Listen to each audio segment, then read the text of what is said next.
आज हम इस चैप्टर का एक नया टॉपिक पढ़ेंगे जो कि है इन्वर्टिबल फंक्शन। इन्वर्टिबल का मतलब होता है इनवर्स। तो हम इस टॉपिक में सबसे पहले ये पढ़ेंगे कि इनवर्स फंक्शंस क्या होते हैं। इसके बाद हम ये देखेंगे कि इनवर्स फंक्शन को कैसे रिप्रेजेंट करते हैं। फिर हम ये देखेंगे कि किसी भी फंक्शन के इन्वर्टिबल होने की क्या-क्या कंडीशंस होती हैं।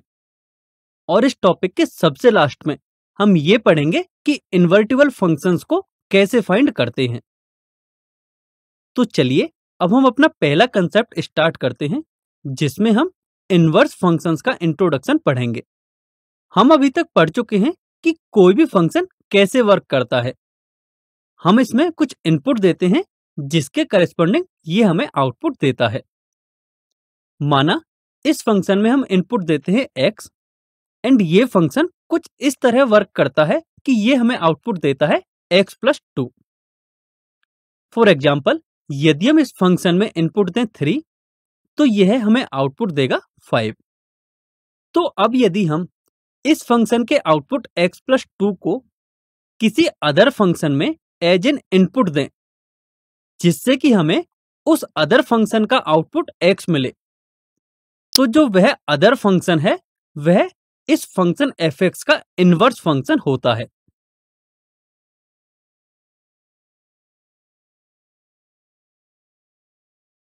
अब हम इस वीडियो में ये सीखने वाले हैं कि हम इनवर्स फंक्शन को कैसे रिप्रेजेंट करते हैं।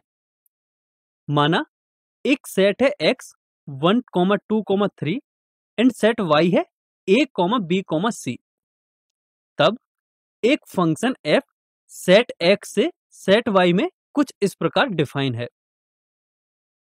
एंड एक फंक्शन g सेट y से सेट x में कुछ इस तरह से डिफाइन है।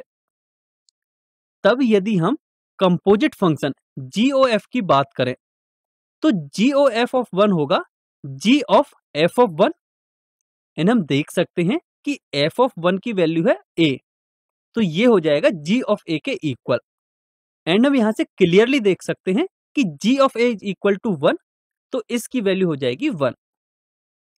इसी प्रकार हम g(of) of 2 and g(of) of 3 आसानी से निकाल सकते हैं।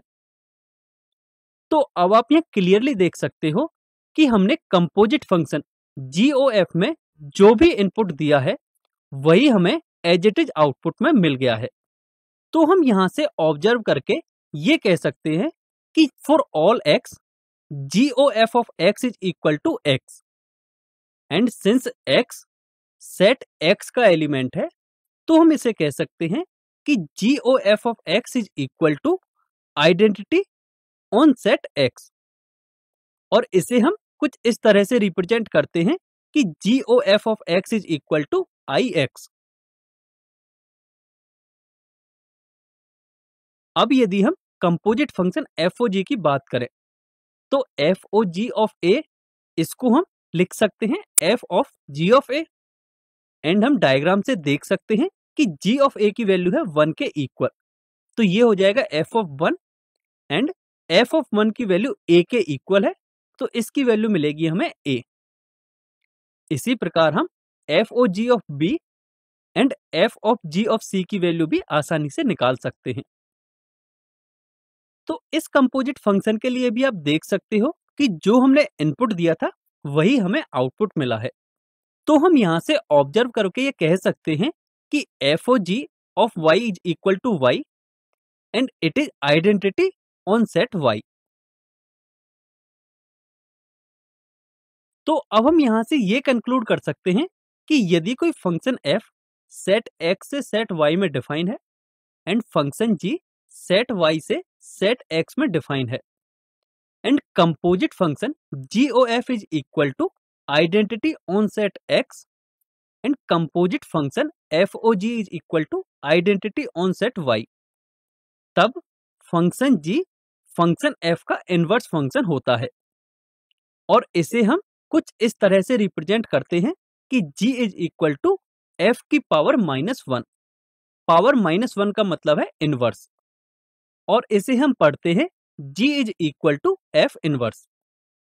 तो माना कि एक फंक्शन है F x is equal to Y and function F one one and onto है, तब यदि x फंक्शन f का इनपुट है जिसके करेस्पॉन्डिंग हमें आउटपुट मिलता है y। अब यदि हम इस फंक्शन के आउटपुट y को फंक्शन f इनवर्स में एज एन इनपुट दें तो हमें आउटपुट मिलेगा x। यानी कि यहां से अब हमें एक ऐसा फंक्शन मिल गया है जिसमें हम आउटपुट दें तो उसके करेस्पॉन्डिंग क्या इनपुट था ये हम अब पता लगा सकते हैं, एंड वो फंक्शन ही इनवर्स फंक्शन कहलाता है। और इसे हम लिखते हैं x is equal to F inverse y। यहां ध्यान रखने वाली बात यह है कि x इस इनवर्स फंक्शन का आउटपुट होगा एंड y इस इनवर्स फंक्शन का इनपुट होगा। अब हमने देखा था कि हमने एज्यूम किया था कि f one one and onto होना चाहिए, तभी हमने f इनवर्स की बात की थी। तो अब फंक्शन वन वन और ऑन टू ही क्यों होना चाहिए, इसके बारे में हम अगली वीडियो में पढ़ने वाले हैं।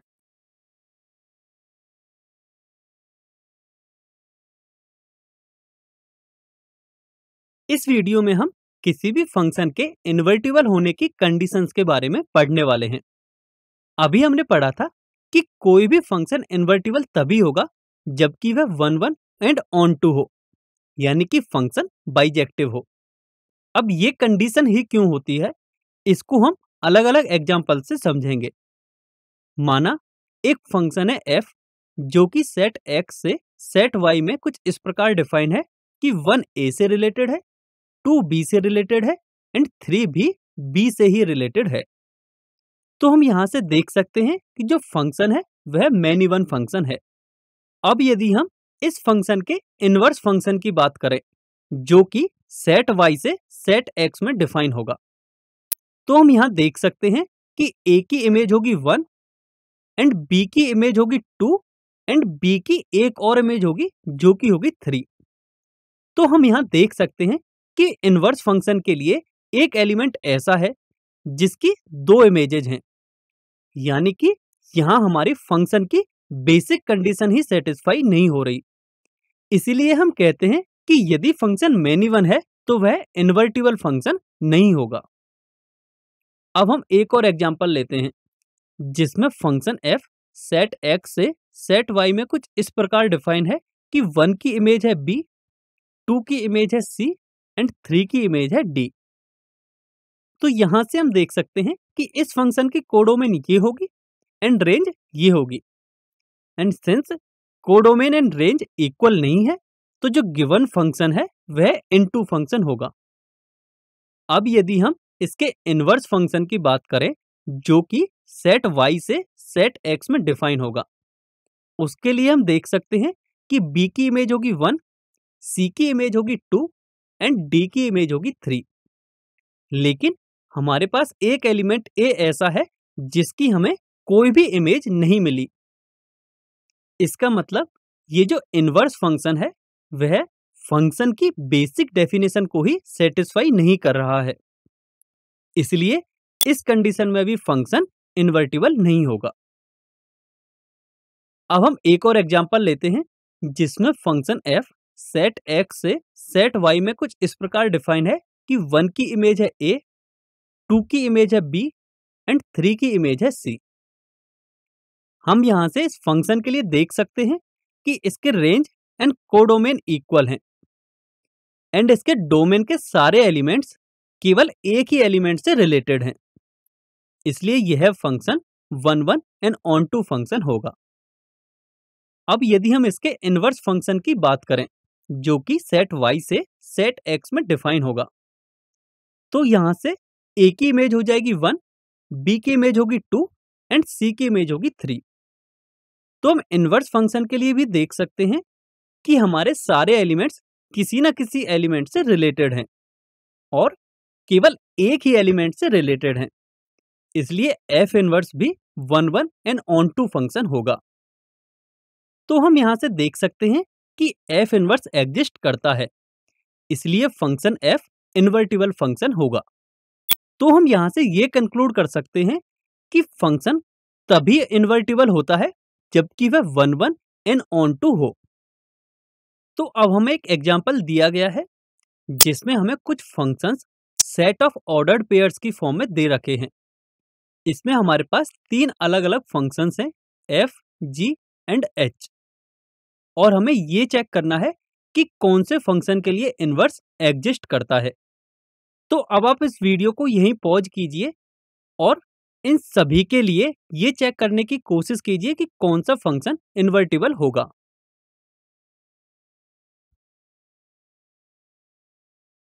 आई होप आप में से काफी स्टूडेंट्स ने इस क्वेश्चन को सॉल्व कर लिया होगा। तो चलिए अब डिस्कस करते हैं। अगर हम फर्स्ट पार्ट की बात करें तो उसमें फंक्शन एफ इस सेट से इस सेट में डिफाइन है, और ये डिफाइन किस तरह से है ये भी हमें दे रखा है। इसके जब हम एरो डायग्राम बनाएंगे तो हमें कुछ इस तरह का एरो डायग्राम मिलेगा। यहां से हम देख सकते हैं कि जो ये फंक्शन है यह मेनी वन फंक्शन है, इसलिए ये गिवन फंक्शन एफ इन्वर्टिबल नहीं होगा। अब यदि हम सेकंड पार्ट को देखें जिसमें फंक्शन जी इस सेट से इस सेट में डिफाइन है, एंड ये कुछ इस तरह से डिफाइन है,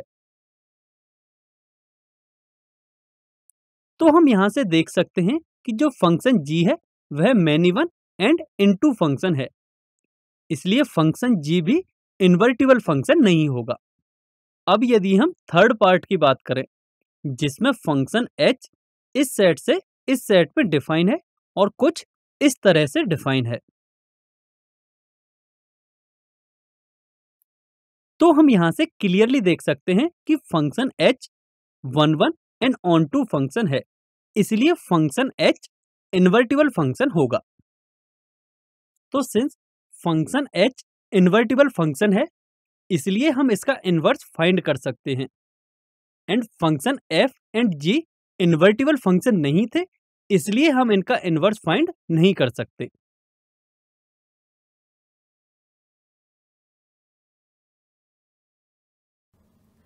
तो अभी तक आप ये सीख चुके हो कि इनवर्स फंक्शन क्या होता है और उसके इन्वर्टिबल होने के लिए क्या क्या कंडीशंस होती हैं। अब इस वीडियो में हम ये सीखने वाले हैं कि हम किसी भी फंक्शन के इनवर्स को कैसे फाइंड करते हैं। इसे हम एक एग्जांपल से समझते हैं। इसमें यह गिवन है कि फंक्शन एफ इन्वर्टिबल फंक्शन है जो कि कुछ इस तरह से डिफाइन है कि F x is equal to 3x minus 4/5। तब हमें एफ इनवर्स एक्स फाइंड करना है। तो चलिए अब इसे सॉल्व करते हैं। सिंस क्वेश्चन में ऑलरेडी गिवन है कि एफ इन्वर्टिबल फंक्शन है, तो अब हमें एफ को one one and onto check करने की जरूरत नहीं है। लेकिन यदि किसी क्वेश्चन में फंक्शन की इन्वर्टिबिलिटी के बारे में कोई भी इंफॉर्मेशन गिवन ना हो, तब हम पहले ये चेक करेंगे कि function one one and onto होना चाहिए, तभी वह फंक्शन इन्वर्टिबल होगा, और उसी कंडीशन में हम उसके लिए इनवर्स फंक्शन फाइंड कर सकते हैं। अब सिंस इस क्वेश्चन में तो गिवन था कि एफ इन्वर्टिबल फंक्शन है, तो अब हम डायरेक्ट ही एफ इनवर्स एक्स फाइंड करेंगे। अब उसके कुछ फिक्स स्टेप्स होते हैं। सबसे पहला है कि हम एफ एक्स को वाई के इक्वल एज्यूम करेंगे, तो हमारा फंक्शन कुछ इस तरह का हो जाएगा। सेकेंड स्टेप ये है कि हमें इस इक्वेशन को सॉल्व करके x की वैल्यू फाइंड करनी है। तो जब हम इसे सॉल्व करेंगे तो हमें x की वैल्यू कुछ इस तरह की मिल जाएगी। अब सिंस हमने फर्स्ट स्टेप में यह एज्यूम किया था कि f of x is equal to y, तो हम यहां से कह सकते हैं कि x इज इक्वल टू होगा f इनवर्स y। तो अब थर्ड स्टेप यह है कि हम x की जगह f इनवर्स y सब्स्टिट्यूट करेंगे, जिससे कि यह इक्वेशन कुछ इस तरह की दिखेगी। अब हमें f इनवर्स y की वैल्यू y की टर्म्स में मिल गई है, लेकिन क्वेश्चन के अकॉर्डिंग हमें f इनवर्स x फाइंड करना था, तो अब इसलिए हम y को x से रिप्लेस कर देंगे, जिससे कि हमें यह इक्वेशन कुछ इस तरह की मिलेगी, जहां हमें f इनवर्स x की वैल्यू मिली है 5x + 4/3। तो अब आपने इस एग्जाम्पल से सीखा कि हम f इनवर्स x कैसे फाइंड करते हैं।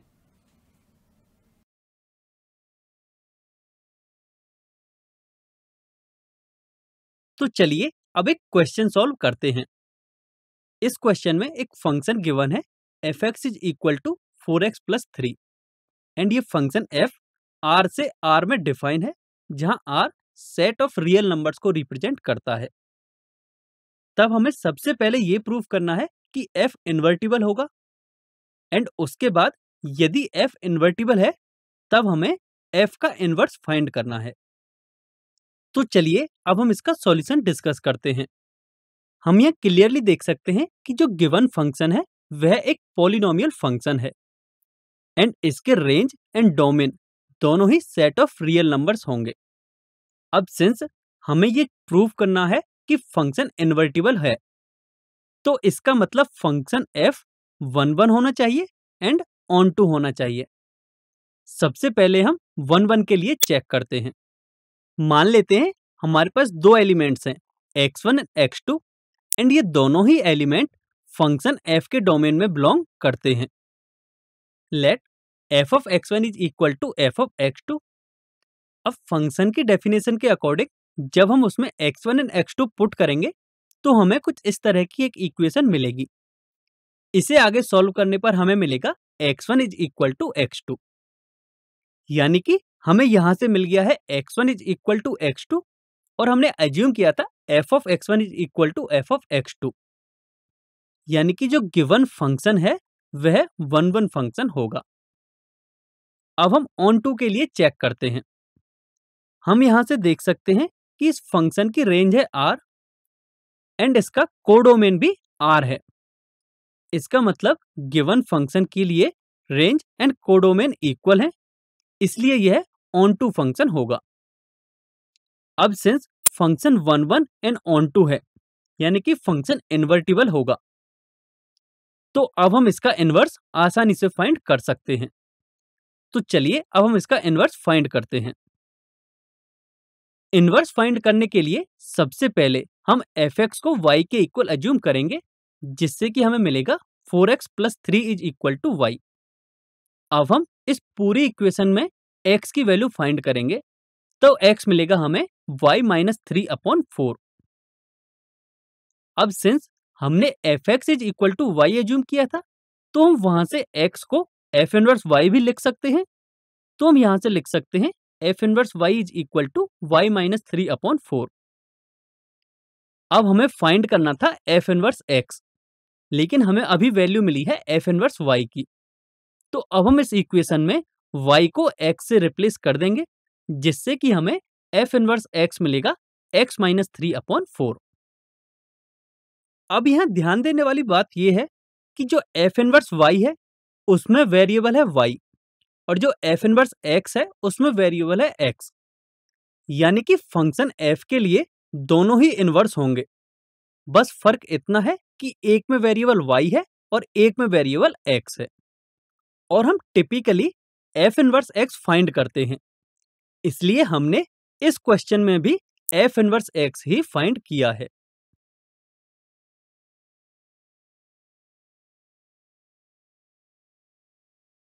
तो चलिए अब हम एक और क्वेश्चन सॉल्व करते हैं। इसमें फंक्शन f सेट 1 2 3 से abc में डिफाइन है और फंक्शन f कुछ इस प्रकार डिफाइन है कि f of 1 is equal to a, f of 2 is equal to b and f of 3 is equal to c। तब हमें सबसे पहले f इनवर्स फाइंड करना है और इसके बाद हमें यह प्रूफ करना है कि inverse of f inverse is equal to f। तो चलिए अब इसका सॉल्यूशन डिस्कस करते हैं। हम यहां से देख सकते हैं कि फंक्शन f सेट 1 2 3 से सेट abc में कुछ इस प्रकार डिफाइन है कि 1 की इमेज है a, 2 की इमेज है b एंड 3 की इमेज है c। अब सिंस f इनवर्स फाइंड करना है, तो इसके लिए function f 1 1 and onto होना चाहिए और हम ये क्लियरली देख सकते हैं कि जो फंक्शन f है वह 1 1 एंड ऑन टू है, तो इसका मतलब फंक्शन f इन्वर्टिबल होगा। तो अब हम इसका f इनवर्स आसानी से फाइंड कर सकते हैं।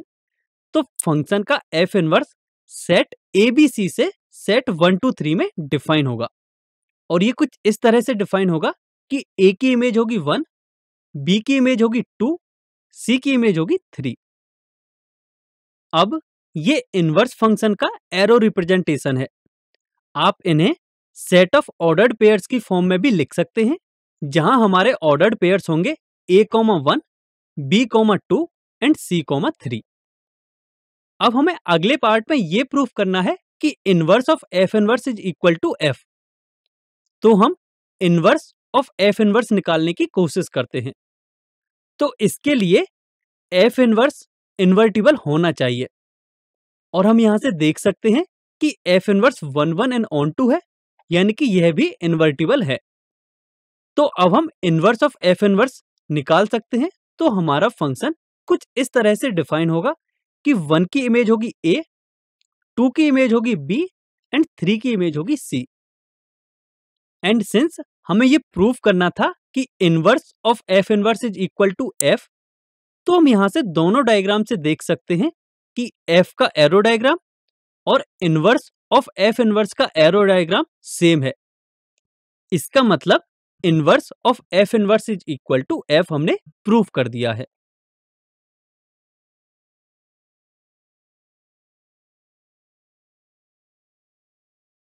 तो अब हमें एक और क्वेश्चन गिवन है। इस क्वेश्चन में दो फंक्शन दे रखे हैं, एफ जो कि एक्स से वाई में डिफाइन है, एंड फंक्शन जी जो कि वाई से जेड में डिफाइन है।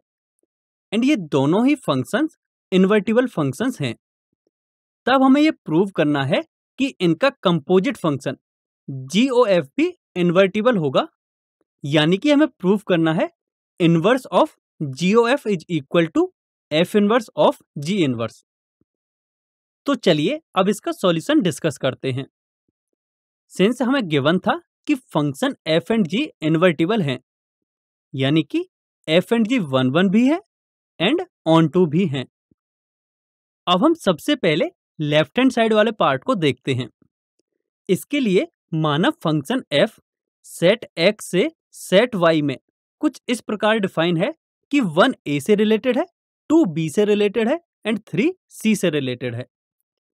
एंड फंक्शन g भी एक सेट y से सेट z में कुछ इस तरह से डिफाइन है कि a p से, b q से एंड c r से रिलेटेड है। हम यहां से देख सकते हैं कि फंक्शन f एंड g 1 1 भी है एंड ऑन टू भी है। अब हम इसके कंपोजिट फंक्शन GOF फाइंड करने की कोशिश करते हैं। तो GOF सेट x से सेट z में डिफाइन होगा और कुछ इस तरह डिफाइन होगा कि 1 की इमेज p, 2 की इमेज q एंड 3 की इमेज r होगी। हम यहां से देख सकते हैं कि कंपोजिट फंक्शन GOF 1 1 भी है एंड ऑन टू भी है, यानी कि यह इन्वर्टिबल होगा। तो हम इसका इनवर्स आसानी से फाइंड कर सकते हैं। तो अब हम इसका इनवर्स फंक्शन फाइंड करने की कोशिश करते हैं, जो कि सेट z से सेट x में डिफाइन होगा। इसमें एलिमेंट p 1 से, q 2 से एंड r 3 से रिलेटेड होगा। तो इस प्रकार हम देख सकते हैं कि हमें इनवर्स ऑफ GOF का एरो डायग्राम मिल गया है। अब हम RHS की बात करते हैं। इसके लिए हम सबसे पहले f इनवर्स निकालेंगे। सिंस जो f था वह 1 1 एंड ऑन टू था, यानी कि इन्वर्टिबल था, इसलिए हम f इनवर्स आसानी से निकाल सकते हैं। And f inverse set y से सेट x में इस प्रकार डिफाइन होगा कि a की इमेज 1, b की इमेज 2 एंड c की इमेज 3 होगी। इसी प्रकार फंक्शन g इनवर्स भी एग्जिस्ट करेगा, और ये सेट z से सेट y में कुछ इस तरह से डिफाइन होगा कि p की इमेज होगी a, q की इमेज होगी b एंड r की इमेज होगी c। एंड सिंस हमें f inverse of g inverse निकालना है, जो कि सेट z से सेट x में डिफाइन होगा। अब ये सेट z से सेट x में ही क्यों डिफाइन होगा? क्योंकि इसमें g इनवर्स पहले ऑपरेट करेगा, देन उसके बाद f इनवर्स ऑपरेट करेगा। एंड ये फंक्शन कुछ इस तरह से डिफाइन होगा कि p की इमेज होगी 1, q की इमेज होगी 2 एंड r की इमेज होगी 3। तो इस तरह से हम यह देख सकते हैं कि जो इनवर्स ऑफ GOF था and f inverse of g inverse था, उन दोनों के लिए एरो डायग्राम सेम मिले हैं। तो हम यहां से कह सकते हैं कि inverse of GOF is equal to f inverse of g inverse.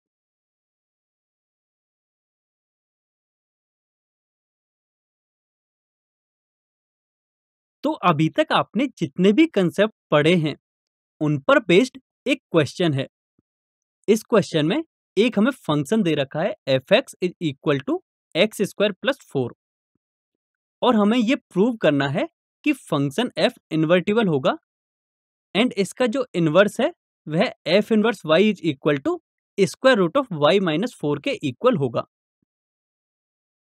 तो अब आप इस क्वेश्चन को खुद से सॉल्व करने की ट्राई कीजिए। So please pause the video here and take 4 minutes to solve this question.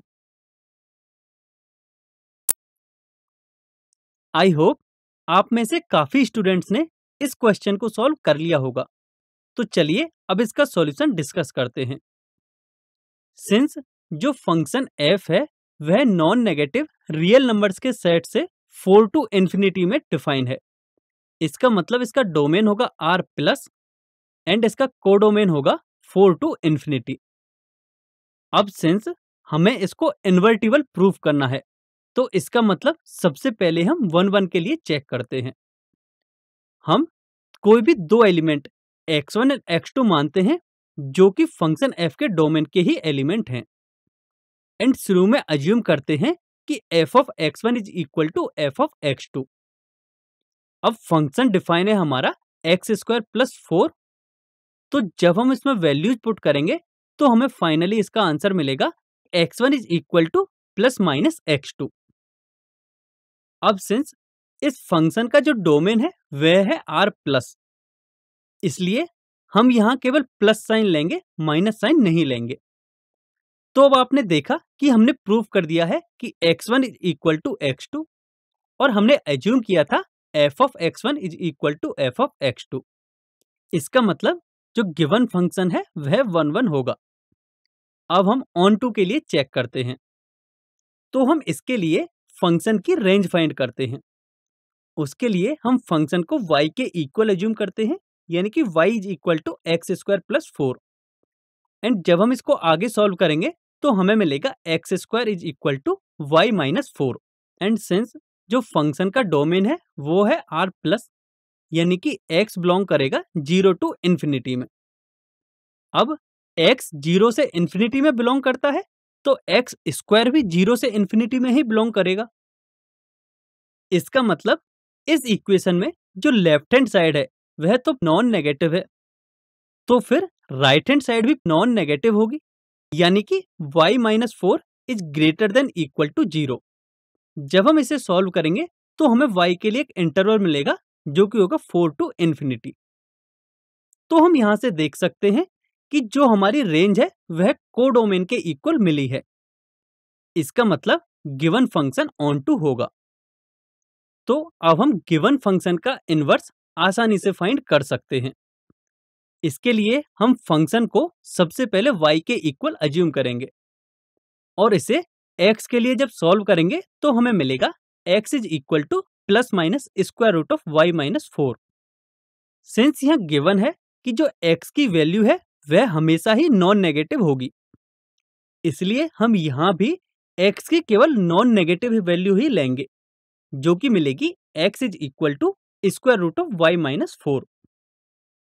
अब हम आगे x को f इनवर्स y से रिप्लेस कर सकते हैं जिससे कि हमें f इनवर्स y मिलेगा square root of y minus 4। I hope कि आपको ये समझ में आ गया होगा कि इनवर्स फंक्शन क्या होते हैं और फंक्शंस के इन्वर्टिबल होने की क्या-क्या कंडीशंस होती हैं। इसके बाद आपको ये भी समझ में आ गया होगा कि हम किसी भी फंक्शन का इनवर्स कैसे फाइंड करते हैं। तो अब इस टॉपिक की ये समरी है। अब आपको ये रेफरेंस क्वेश्चन सॉल्व करने हैं।